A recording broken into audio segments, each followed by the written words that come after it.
Hi there guys, so today we're removing the OBD power cable that goes to the dash cam, because the little bugger to this thing, yeah, the OBD cable, power cable that goes to this, flattened my battery.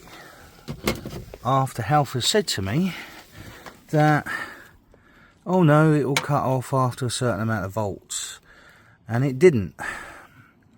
So I'm changing it from the OBD to the fuse connection way. So I'm doing this to my Land Rover Discovery Sports. Discovery Sports HSE model, and so far I've managed to take that cable out, and so I've come through the A pillar where the airbag is, and I feed it down the back of here, comes all the way down the back of there, in through there to where the fuse box is. So I need to find out what fuse it's going into, and then I'll just feed it up through the top of the window screen up here, behind the back of there, behind the sensors, behind the little box here, and I'll show you how to take the A-frame pillar off. There's like a little pin latch that goes here. You just stick a screwdriver into this little bit here where the little pin is on the back, and that comes off. So yeah, we're going to be fitting this today, as the OBD port one doesn't cut off at a certain voltage. It flattens your battery, so when you get ready to go to work in the morning, you're knackered and you can't go to work. So okay, I'll start feeding it through and we'll go from there.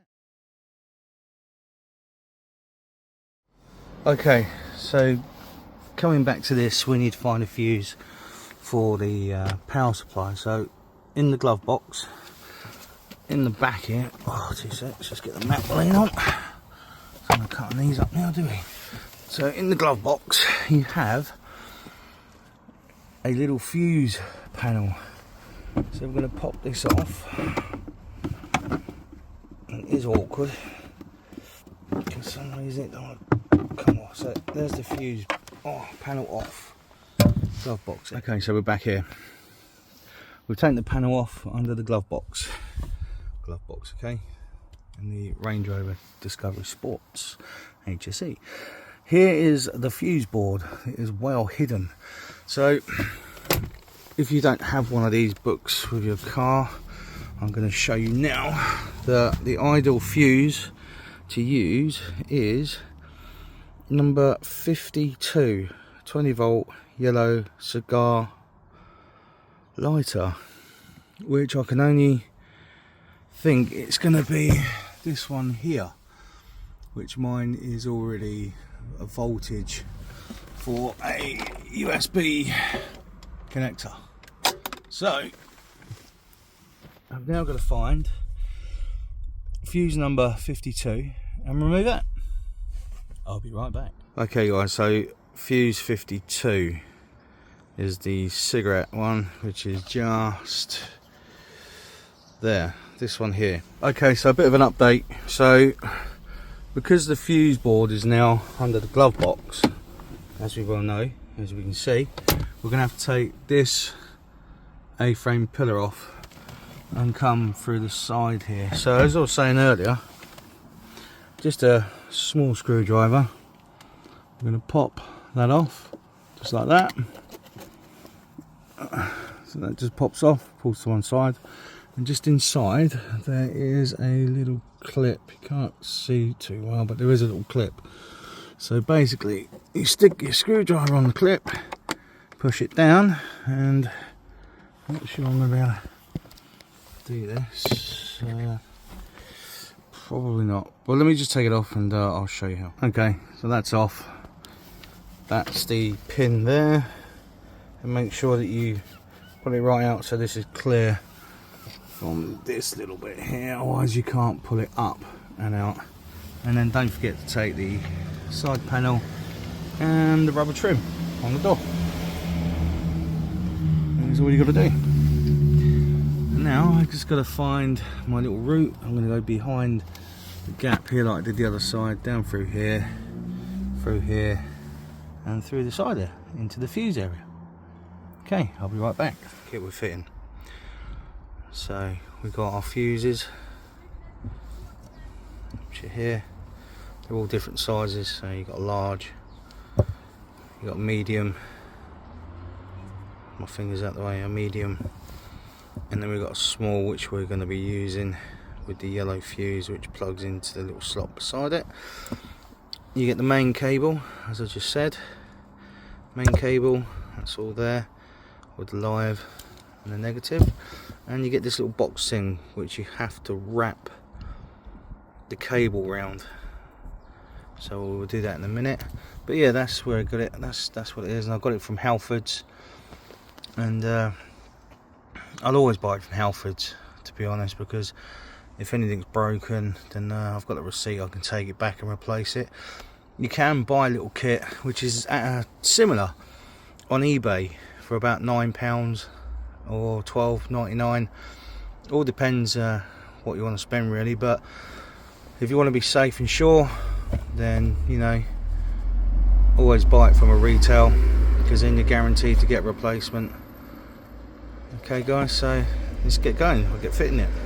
Right, so we're all plumbed in now. So what I've done is I've put the cable here, like up round the back of it. I've cable tied it there on this bunch of cabling, brought it all the way down the back. Must go down the back of it. Be careful of this. If you have one of your heated screen, you don't want to break that. So I've clipped there as well. Put it down here. I've not gone through the hole, but I've gone down the back of the dashboard there. Goes right down through the back, comes down here, the cable goes into there. So I've just bundled it all up in here. Look, it's not the tidiest job, but it's okay. And I'll start the negative on the dash mount. There's a negative, and it works perfectly. And if you can see, look, I've plugged that into number 52 with the cable. So all I've got to do now is tidy up the cable here that goes into the live, and it powers up once the car is turned on. And mine's still on because I have it to turn off within 1 minute, so it's almost 1 minute and it should go off. So the car's running. Well, it's not running, but it's the car is live, as you can see. The dash is on, so that is running, and it's just literally now putting the A-pillar cover back on, side panel on, and just putting the trim back on, which I had to put back on because I had to get something. And just so you know, this here is a 10mm socket. 10mm socket. Okay guys, and it wasn't too bad. It just fits on there nice, lovely and snug. And that's it really. So I'll put it all back together, and away you go. Alright guys, hope this is some help. I know it's a bit of a messy film or video, but I hope it helps, especially with the fuse situation. Alright guys, till next time.